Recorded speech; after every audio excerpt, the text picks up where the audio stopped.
Good morning, good afternoon, everyone. And just to introduce myself, I am Dr. Aziz Arbar, Professor and Head of Department of Kaumar Bhrutya, working in one of the finest universities in the country, uh, Kaher, and I belong to Shri B.M. Kankanwadi Ayurved Mahavidyalaya. Uh, it's actually a moment of pleasure and a pride to join Nepal community of Ayurveda. I thank the organizers for having given me this wonderful opportunity of talking to the such a wonderful people. First of all, I congratulate you all for making this event uh, such a good event in during the lockdown time, using this time so productively. And I want to congratulate all the students and the teachers who are the part of spreading and learning this wonderful science of Ayurveda, which is one of the finest medical sciences on the face of this Mother Earth. Uh,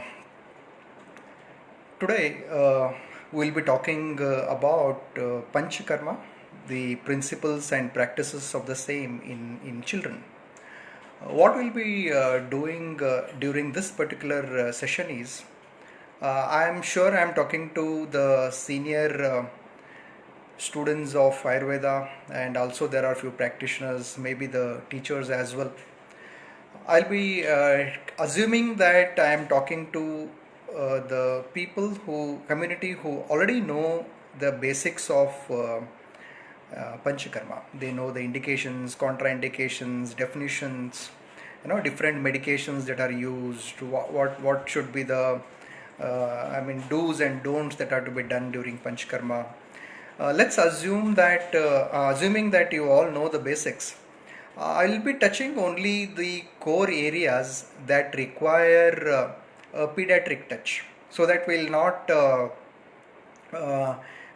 use this time of 45-50 minutes in discussing the things that you already know.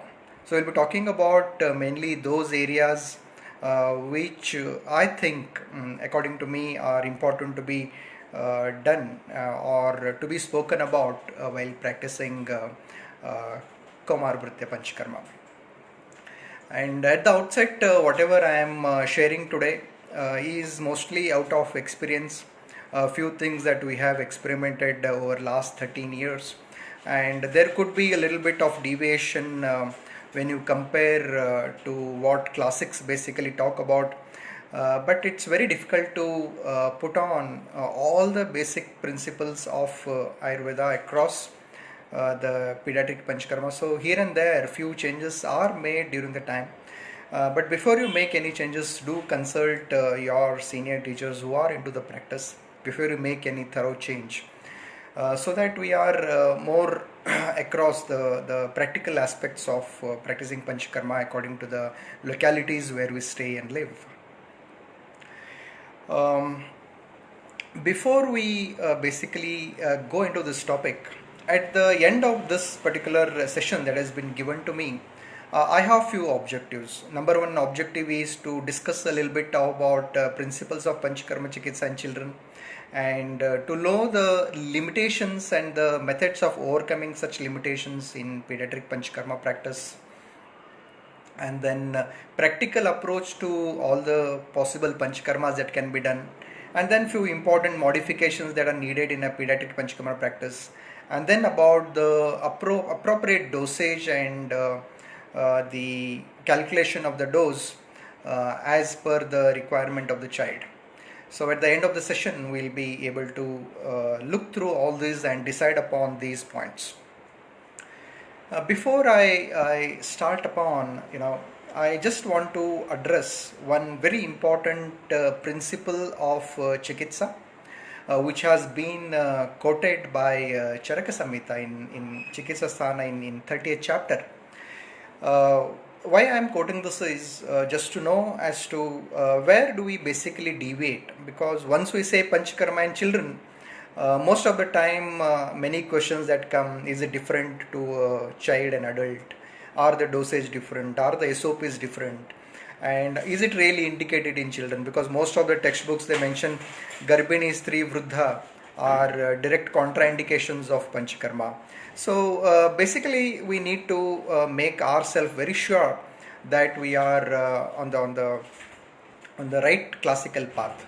Where Charaka says, Dosha Dushya Malaschaiva Mahatam Vyadhayaschaye Ta Eva Sarva Balanam Matratu Alpataram Matah. Now, why I am quoting this particular reference is, now this is the context where we need to understand that the doshas, the dhatus and the malas which are responsible for health and illness of an adult, now they are not different in the health and illness of a child. Dosha, Dushya, Malaschaiva, Mahatam Vedayasche. What you see their roles, Dosha, Dhatu, Mala's role in the context of the Mahatvas, that is Vadis of the adults, similar are the concepts even in child. He says, Ta eva sarva balanam. Then what is important to understand is Matra tu alpataramata. What he says is, it is the matra which has to be understood. It is the matra which is going to be alpa. Now when you say matra, it can be, a kind of, am I talking about the drug dosage alone? It can be a drug dosage, of course.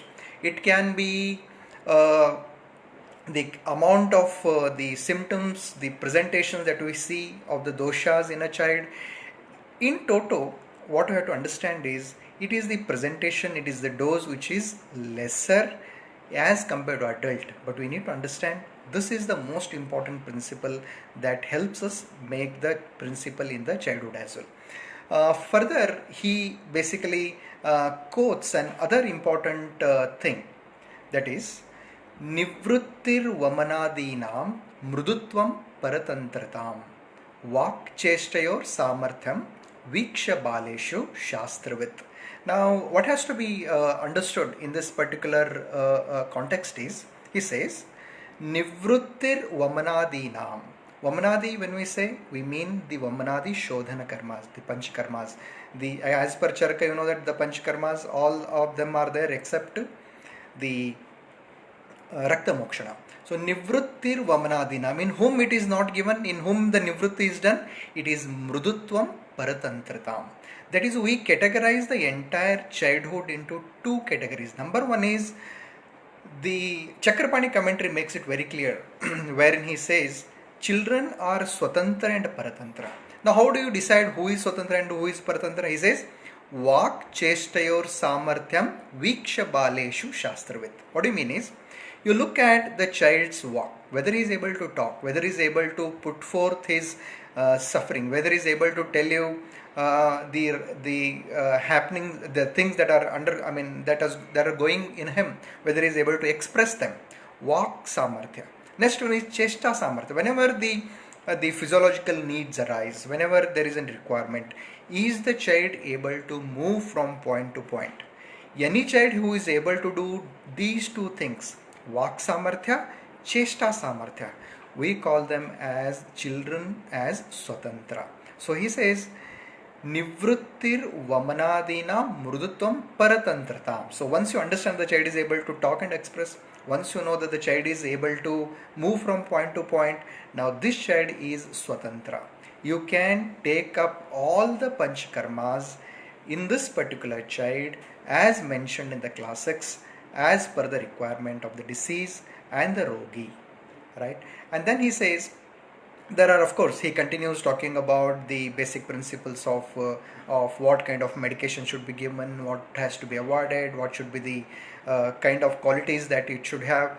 Each one of us who are practicing Kaumar Bhritya should basically understand this particular shloka, which helps all of us in doing the pediatric practice. The reason why each and every practitioner should have some amount of working knowledge of pediatric practice is, see, in any given country, about 40% of the people lie under the age of 18 years. Now, when we say 100, whatever specialty we are into, we all are bound to see children. And we can't treat them as miniature adults, although We can't treat them exactly like he is the small, I mean, what miniature of an adult. We can't just look at them as treat accordingly. There are important principles that need to be adopted.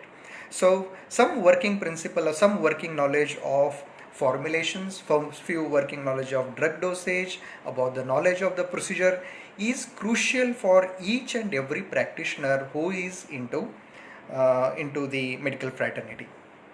Now, the most important thing that we most of the time the that comes into the discussion is what makes a child different from adult when it comes to the panchakarma. Now we know when the definition of bala comes, many of the points that have been put forth there, right? But one of few of the important the concept that you got to understand is one major thing that is there is fixation of the dose, duration of the therapy, procedures which should be smaller and the shorter in pediatric practice and the groups. And you know that body is very tender when compared to an adult. The size or surface area of the child is smaller when you compare to an adult, and diet is something that plays a major role into consideration.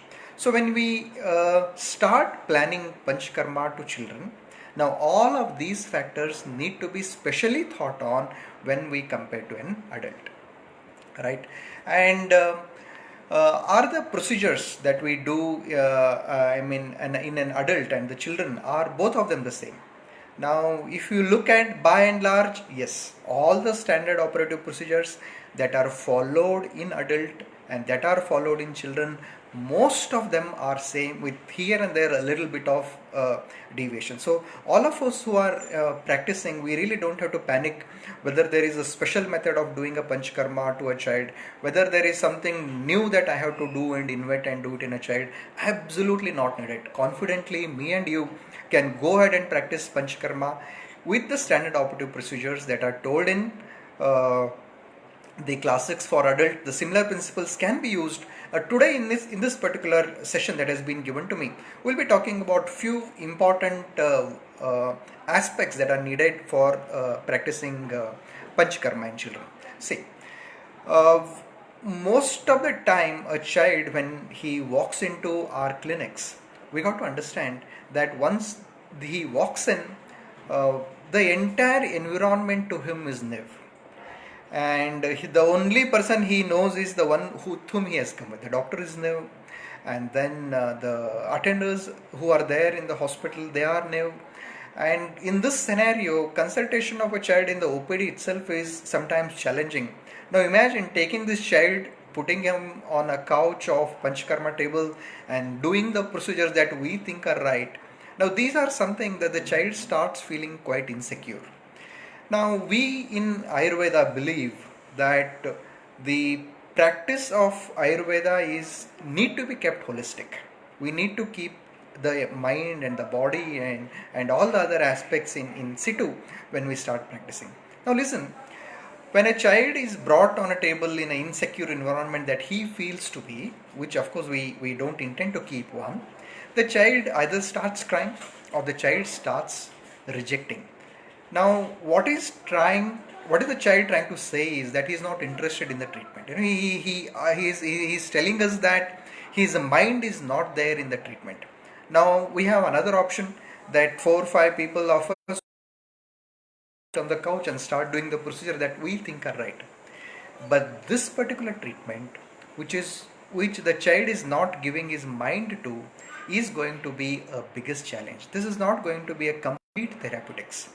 Now we have to have a programmed plan as to how am I going to bring the sattva of the child in the treatment, right? So we need to design our panchkarma center in such a way where we are going to do procedure for children.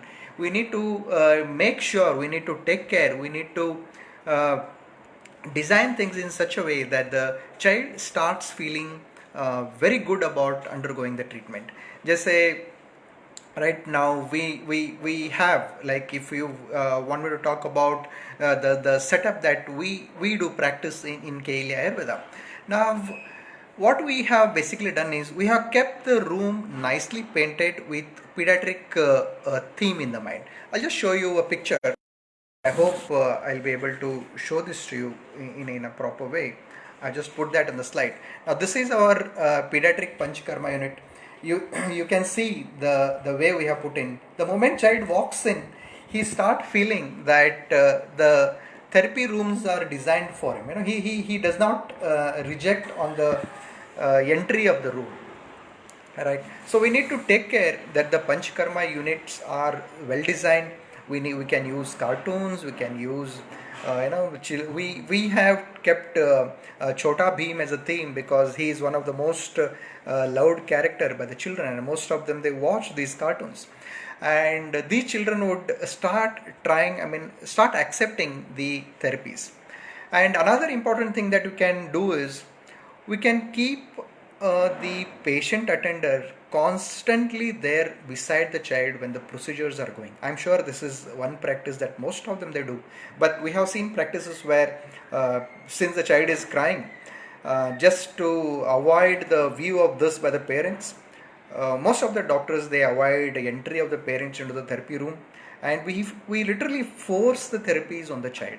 Understand that when the parents are there beside the child has that feeling of being secure. There is at least one face which is known to him. There is one face which tells him that don't worry, we can always attend to whenever the need arises to. Right. So we need to understand that when we plan the therapy, another thing that can be done is that we do practice in our hospital is one of the parent always acts as a therapist on the other side, because eventually we also need to teach the parents and the child also feels good about it. And this could be few things that can be done. Basically those children who are too cranky, we try to do our best, but sometimes it does happen that some children do not basically participate in the therapies, right? A few therapies like Basti, Abhyanga, Lepa, Dhara, Kayaseka, Avagaha Sveda, Shashtikshali Pinda Sveda can easily be done by the parents if you train them. On day one, we try to show them a demonstration either on the same child or another child on whom the treatments are going on, and then we can ask the parents themselves do it, and we just be the supervisors across. And if the things are going wrong at any point, we can always tell them that this is how you have to do it, so that the children can accept the treatment and get it done. Now, many procedure can also be done with the child at the comfortable grasp of the parents. For example, Nadi Sveda has to be given.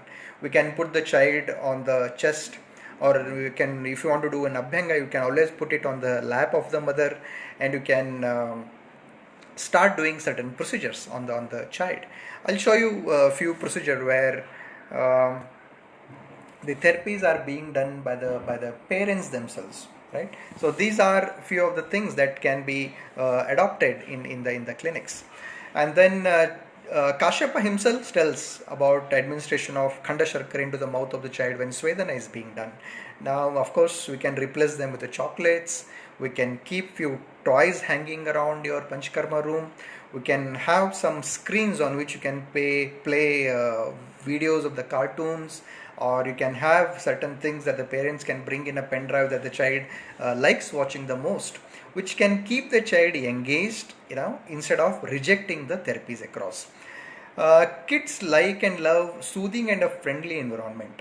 Now, the entire idea is that we need to make all possible efforts to bring the mind of the child into the treatment, so that our therapies become, or the further therapies become much easier and acceptable by the child, right?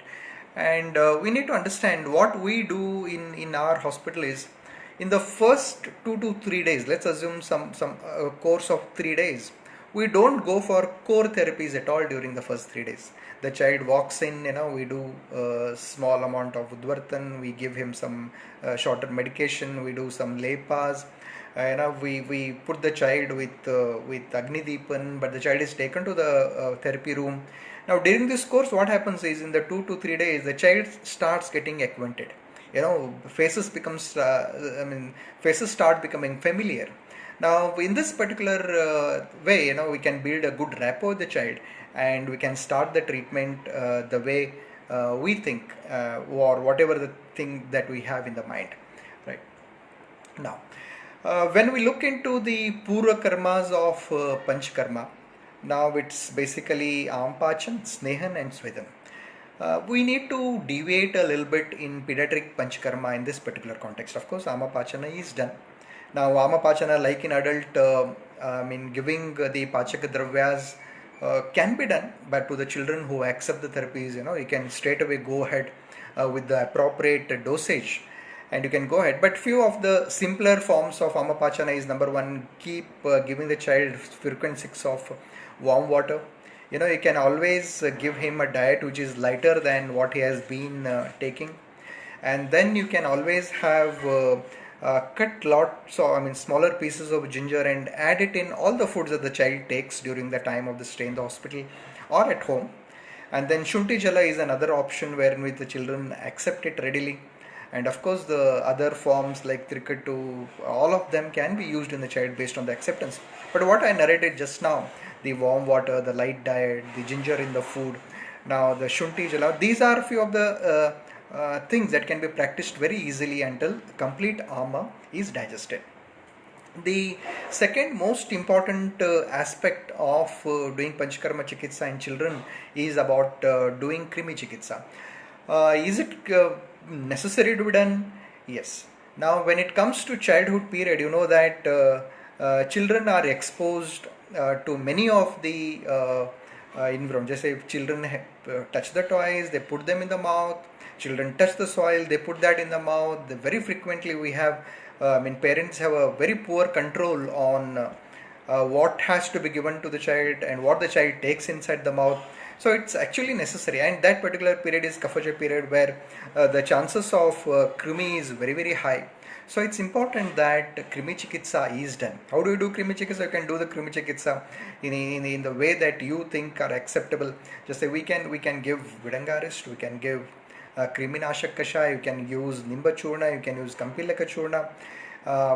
We need to preferably do Krimi Chikitsa for at least 5 to 7 days based on the age of the child, of course.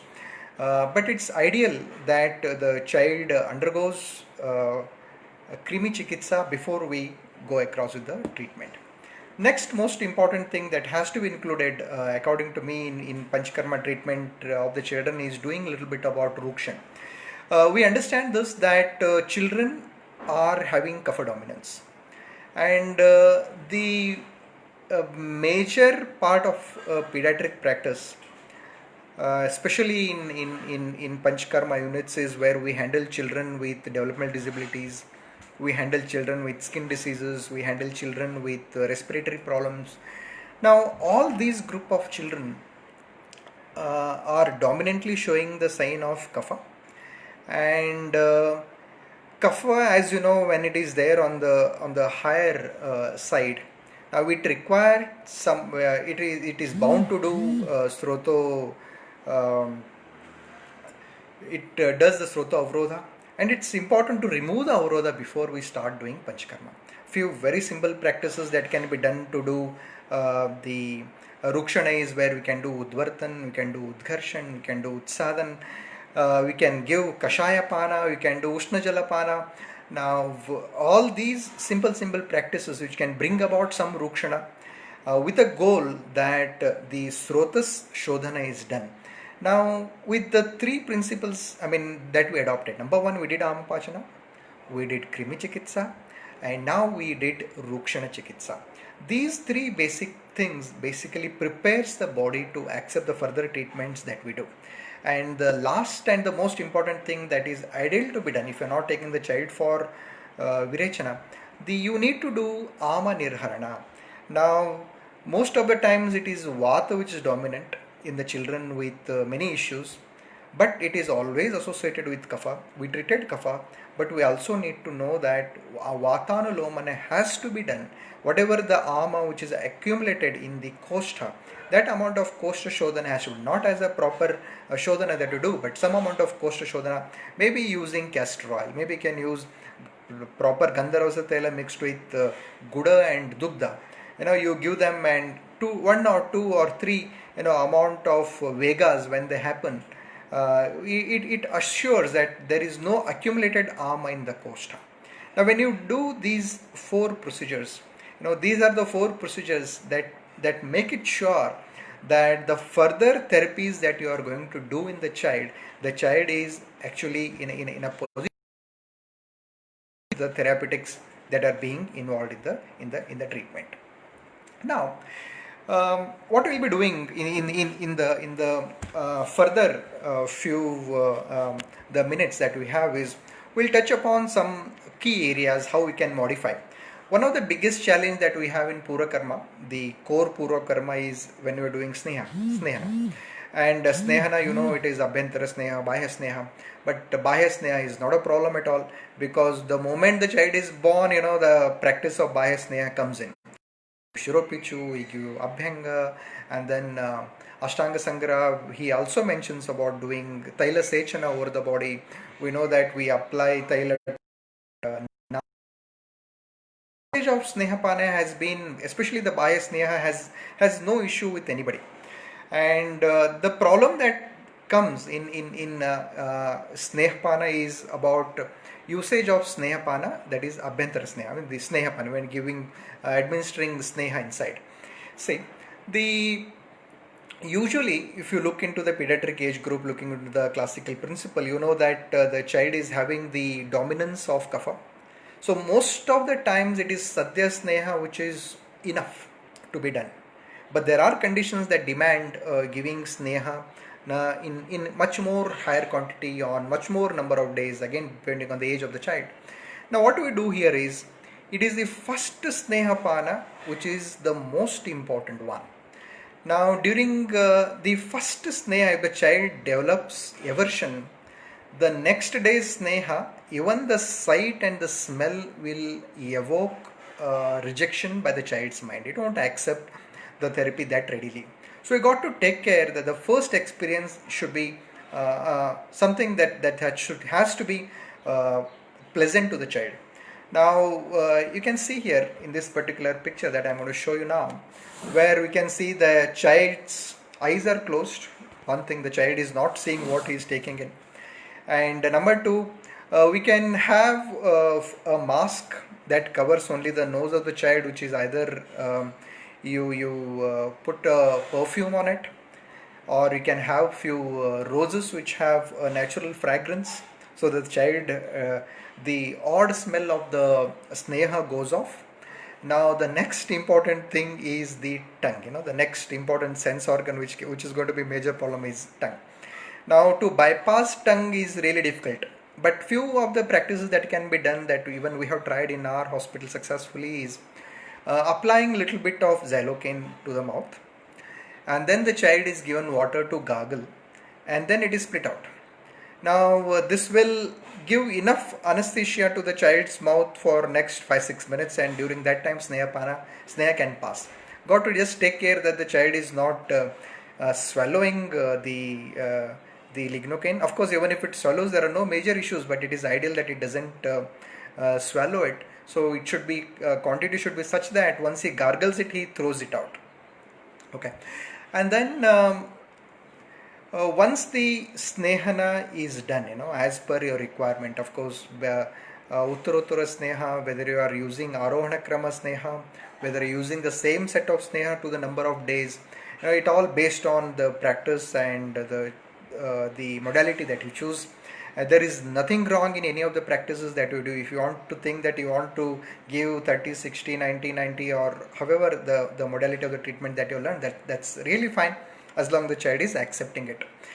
The next very important or the crucial point that comes in Snehana is, you need to be cautiously observing the Samyak Sneha Lakshanas. Now, when you are observing Samyak Sneha Lakshanas, you decide on when exactly you have to stop the Snehana. Now, once the Snehana is done, now you know that there is Vishrama Kala, then you do either Vamana or Virechana based on whatever you have done, whatever you have thought of. But you have used Bahya Sneha, now that has to be always followed by Svedana. The best practice of Svedana that holds good even today is number one, giving Nadi Swet, because you can always support the child, you can keep the child, you can make the child sit in the lap of the parents, and you can do. Then second one is giving Avgaha Sweta. Children love doing this. You put warm water inside a tub or whatever the Avgaha Patra that you have, and the child starts enjoying. They plays with the water, and meanwhile while it is playing, Svedana is being done. You got to take care that the temperature is maintained. Parents are putting the water all around the child's body so that proper Svedana happens. Nothing is possible. The hot water bath is another option. Chastak Shali can be done. And of all the Svedanas that Kashyapa has mentioned, the Ashta Svedas, all of them are practicable. All of them can be easily practiced looking at the age of the child. So now we just covered up, until now we spoke about what are all the poor karmas that has to be done, and how easily and how easily it can be practiced and done. Now, once we know the Snehana is done, now it's important to go across few of the core Panch Karmas that are important to be thought of. I would like to start the Panch Karma from Basti. Now, you know that Basti has got a major role. Kashyapa has highlighted its importance like anything, he always says that Basti is something that is easy to practice, and Basti is something which is very easy to administer. And as we all know that Basti can be given for Shodhana, it can be given for Shamana, and it has got the threefold application.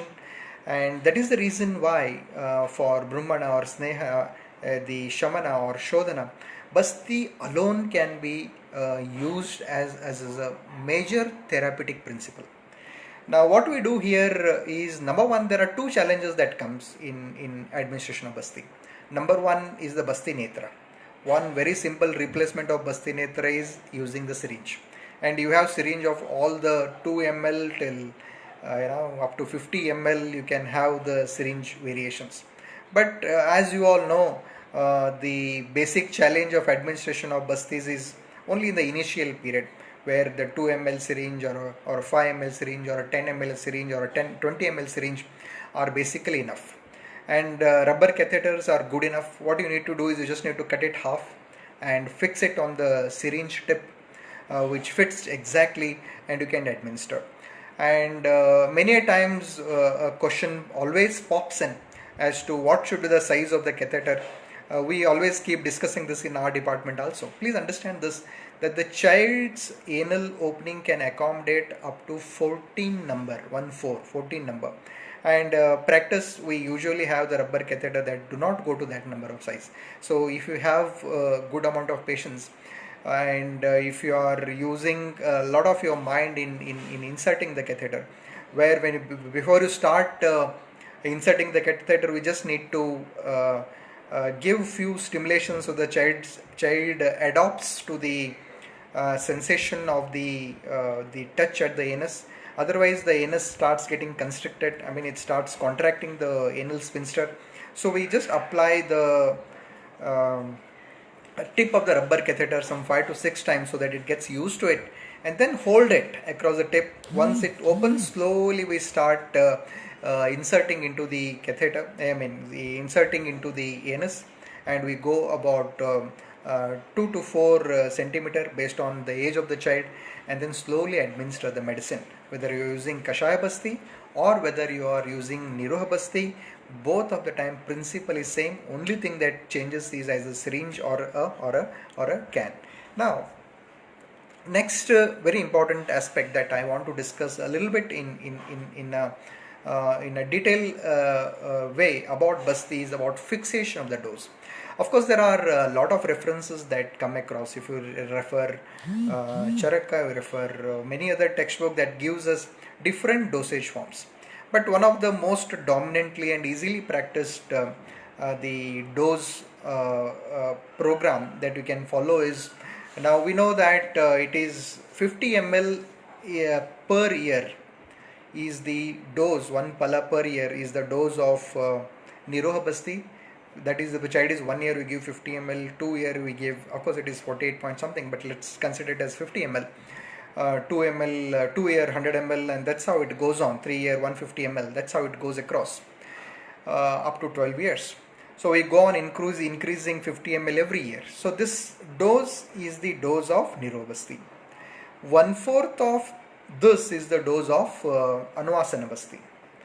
Half of this is the dose of Sneha Basti, and half of this is the dose of Matra Basti. So the child who is receiving Matra Basti, of all the varieties of Basti, there are two forms of Basti that can be very much routinely practiced in a child. Number one, now you know there is Yoga Basti. Yoga Basti has been told for children who are having Madhyama Bala or Alpa Bala. Not, I mean, as per Bala, not in pediatrics in specific, but this is how it has been told about Bala. And second one is Matra. Matra Basti has no rules as such. You can give at any time as per the convenience of the child and the parents can be taught. So practice of Basti is going to be something that can be taken across. Where if you think that it is Shodhana types of Basti that has to be given, we have Yoga Basti in mind. If you think it is the Brahmana type or Shamana type of Basti has to be given, we have Sneha Basti and we have Matra Basti that can be always adopted into the practice. One simple formula that we use for using Matra Basti in our practice. This may be different for the others, but you please cross check with your teachers. But one simple formula that can be used is age of the child into 3 ml. That is, for example, the child is 5 years, into 3 is 15. So 15 ml is going to be the dose of Matra Basti for a child who is going to who is about 5 years. If the child is about 8 years, 24 ml is going to be the dose of Matra Basti. And of course, Niroha Basti and Anuvasana Basti can be dosed like how we discussed just now. So one simple change that can be brought into practice is calculation of the dose is 50 ml per year for Niroha Basti, right? And then 1/4 of this is the dose of Anuvasana Basti, half of this is the dose of Sneha Basti, and 1/4 of this is the dose of Matra Basti. So very simple to practice, very simple to calculate, and the child can easily accept this amount of quantity. Of course, the challenge that comes is in Niroha Basti. Niroha Basti, for example, if the child is about 10 years, then 500 ml is what basically falls in for the dose, which can be practiced. That is how the classics basically tell. But according to your Rikti, according to your practice, if you think that the dose is on a very higher side for the child, you can always reduce it as per your convenience and as per the requirement of the child, as the Roga Bala and Rogi Bala suggest you to do it. So this is about Basti, which can be easily practiced. And then of course if we want to talk about the Vamana, now we know that Vamana is something that always we think that it is not a pediatric cup of tea. But if you look into the classics, the first procedure that we receive when we are born is the Garbhodak Vamana. And the procedure also involves wherein which we tickle the throat, and that's how we bring the vomitus out. And the result, the expected outcome is also very clear, where he says it causes Ura Shodhana. So we know that wherever you think that Ura is involved, Vamana is a very good line of treatment. Wherever you think Kapha is dominant, Vamana can be practiced. And children, there are examples where, documented example where 6-month child was given Vamana. We have example where 4-year child was given Vamana. And there are examples where the newborn baby was given Vamana. But you got to understand this, that whenever we talk about any form of the Shodhana, the child should have Bahudosha Lakshanas. If you are thinking, I have to add Shodhana, you got to understand in the list of Bahudosha Lakshanas, which is the one which is predominant or which is dominating or which is present in this child. is the child really fit for giving Vamana or is indicated for giving Virechana. Now, Bahudosha Lakshanas basically are a guides and tell you whether I need to use Vamana, I need to use Shamana, I need to use the other Deepanapajana. What exactly am I supposed to use? Bahudosha Lakshanas will basically guide us through, and we need to take these principles into further practice. And then, of course, the if you want me to tell you few preparations that can be easily practiced for Vamana is where Shweta Sarshapa is used, Vacha is used, Saindava is used, Pippal is used, of course Madana Phala Bija is used. All of them can be either combined or it can be given individually. But understand this, that what is the amount of dosage again that comes to Vamana. See, there are two principles that comes for the rescue of it when we decide dose for Vamana or Virechana, or whether it is a Shamana or Jivana. See, Kashyapa says that the drugs are of three forms. Either you are using it for Samshamana purpose, or you are using it for the purpose of Jivaniyam, or you are using it for Rechana or Shodhana. Now, let us assume X is the amount of medicine that is required for Shaman. Okay, 2x is the dose for the Jivaniya form of action, and half of the x is the dose that is required for Virechana, because all these drugs which are used for Vamana and Virechana are having gunas which are Tikshna in nature, which are Vikasi Veva in nature, which act very less, and we don't actually require them on a very high dose. So we decide it on. And the second principle is, of course, where whatever the dose that the child requires, once you know there is an adult dose, we can use this principle or formula where age in years of the child into the adult dose divided by 16 will basically yield you the pediatric dose, and you can easily use it. I repeat this formula again: age of the child in years into the adult dose. Adult dose most of the times we know, and we divide this entire by 16. So we get exactly the amount of the dose that is required for the child of that particular age. So it's very easy to practice. It's not a challenge anymore. Where earlier we used to always sit and debate and dictate on what should be the dose. Pediatrics does not have, Ayurvedic pediatrics does not have drug dosage formula. Today KLE has also developed an app called as KLE Kid app, KIDD. You will find that in the Play Store. You can just download and you can always calculate the doses that are required for a child. And of course that is as per our, that entire app is having the information that we think, based on the principles that are there. If you feel that there are some suggestions here, you can always write to us. But that is a very handy tool, very easily it can be used, and it gives you appropriate the results as well. When you talk about Vamana, about 2 to 3 Vamanas are good number of Vegas. And of course, Charaka says, Kashyapa says, Pravar are 2 to 3. Right? So based on looking at the child's age, you can always decide how many number of times that Vamanas, number of Vegas has to be done.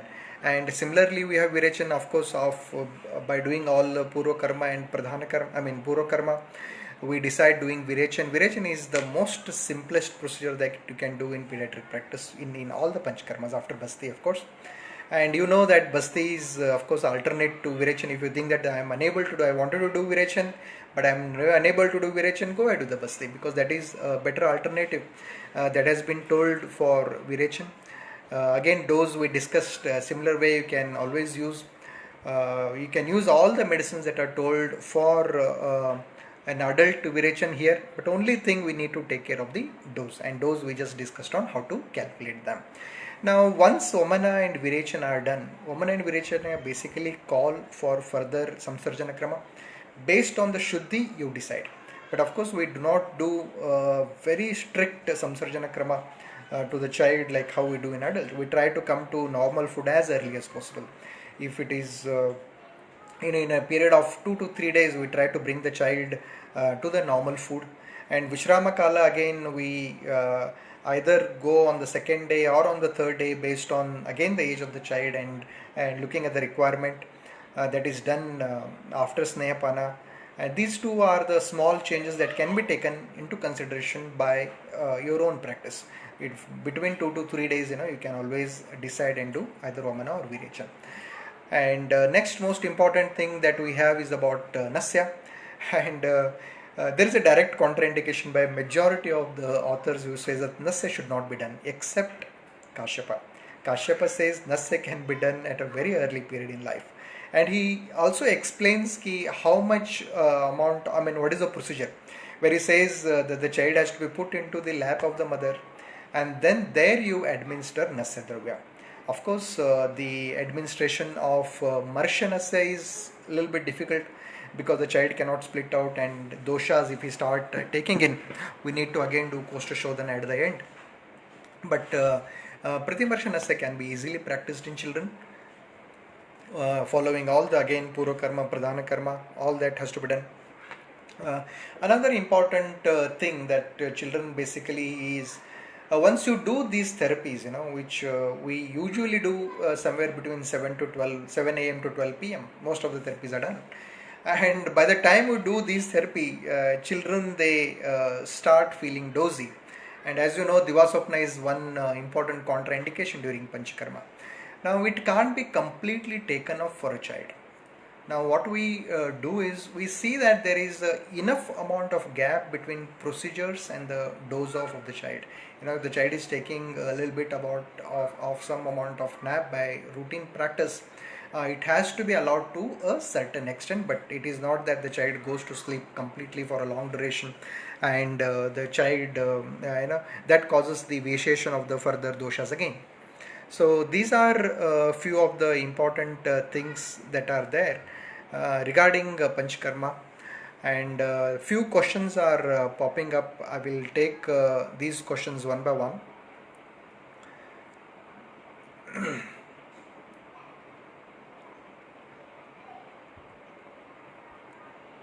One question that I am seeing is since Kapha is dominant in children, Vamana should always be important, but it is not done.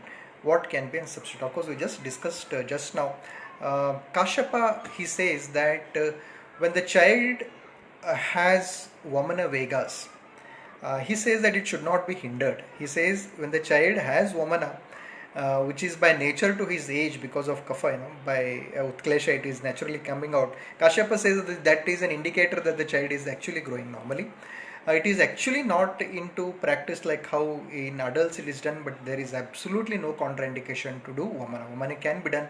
You don't have to actually substitute it, but just in case if you think that I want to replace Vamana with some procedure, Virechana can be done. And then one more question that I have from Pratima is, sir, how Sattva can be assessed in child during Dashavidha Pariksha? See, Sattva in older children can of course be assessed like how it is done in adults. My teacher used to tell me one very simple way of assessing Sattva in younger children is you offer a toy to the child. And then after some time when the child starts playing with that toy, you take the toy off. There will be three forms of reactions by different children. Number one, toy is taken and the child becomes so irritable that until you return the toy, the child will not be quiet. Our Sattva. Number two, the child takes, when you take the toy off, the child cries for some time, but then he forgets it after some time. You just convince him, console him, and he is okay with it. Madhyama Sattva. Third one, you took the toy off and the child, it does not make any difference to the child at all. He is as happy like as he was earlier. So that shows that the child is having a good Sattva. He is having Pravara Sattva. So this is how in a practical way you can always practice, but you can always find some alternatives for doing Dashavidha Pariksha, the Sattva Pariksha. There is another question that I have from Pratima again is, can we do Vamana and Virechana in Kshirapa and Kshiranada children? Of course, there is an indication where we do. There are few grahas where Virechana has been told. You can always do Virechan, there is absolutely no problem, but type of Virechan is what has to be decided properly, whether you are going to use it Anulomana, whether you are going to use Mrudu Virechana, you are going to use Sramsana, Bhedana. You got to decide on what exactly is the type of Virechana that you want to do, and you can always practice, there is no issue with it. And yes, so these were a few of the questions that I have had. There is one more question that I am finding on my screen. In Rakta Moksha, is Rakta Mokshana practiced in children? If yes, how and what should be the extent? Classically saying, there is a direct contraindication for Rakta Mokshana in children. There are no classics that basically tell, but there are few people where we see practicing Prachana in children with the alopecia. Prachana has been done, and without any form of what you call an untoward effect. Prachana was done. That is one thing that we have seen in practice, and not a lot of blood also goes across. But truly speaking, none of the classics they really encourage use of Rakta Mokshana in children because it is directly affecting the dhatus. So these are the few questions that we have had until now. I hope that the session was useful, and if there are any more questions that you can always write down on a comment, I will try to answer them. But this was from my presentation side with a very happy note that it was a moment of basically a pride and a pleasure, like how I started with talking to all the fellow mates who are a family from Ayurveda, who are practicing in Nepal. It's really I mean such a matter of a pride to feel about that you are all taking Ayurveda so high. I pray on this platform that all of you soar and make good careers in Ayurveda and help millions of people who are suffering, and Ayurveda is going to be the best solution for most of them. There is one question that I have from Abhash, who asks, Sir, will it be innovation to develop Krimigna Aushadha candy, or is it in existence? Absolutely, it is going to be an innovation. It's going to be a good contribution also.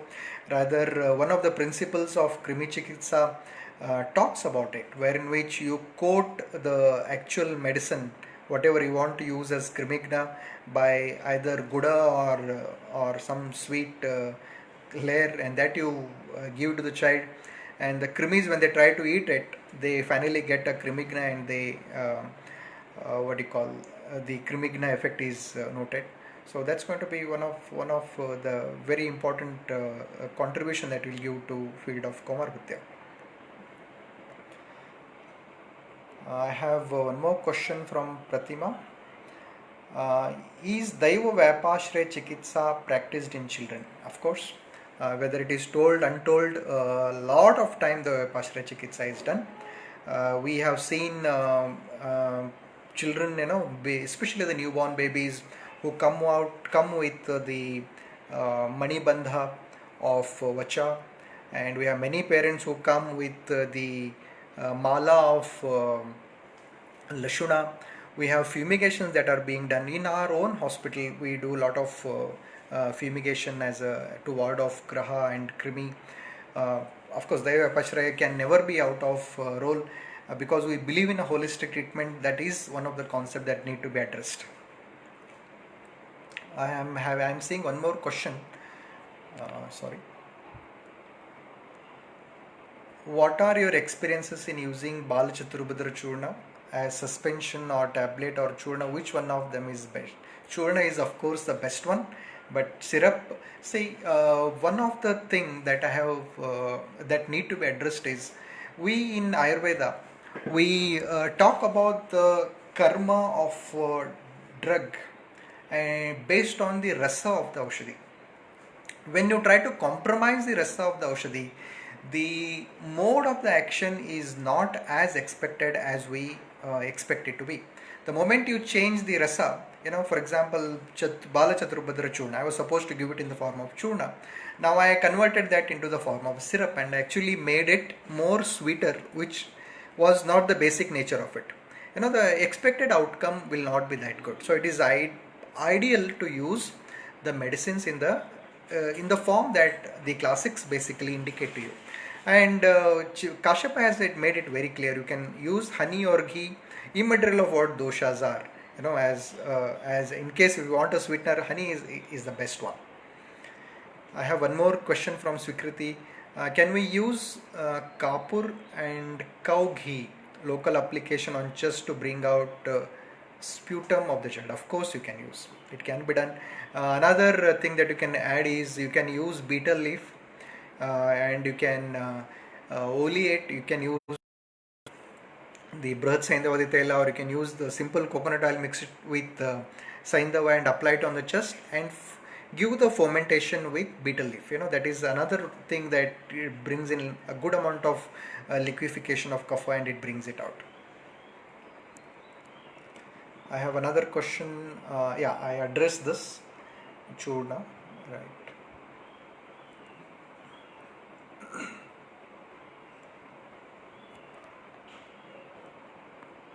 Okay. So I assume that the thinking that I really wish that this particular session was useful to all of you. Thanks once again to all the organizers who gave me an opportunity to talk to you all. And thank you so much. And I am closing this session with the permission of all of you. Thank you so much.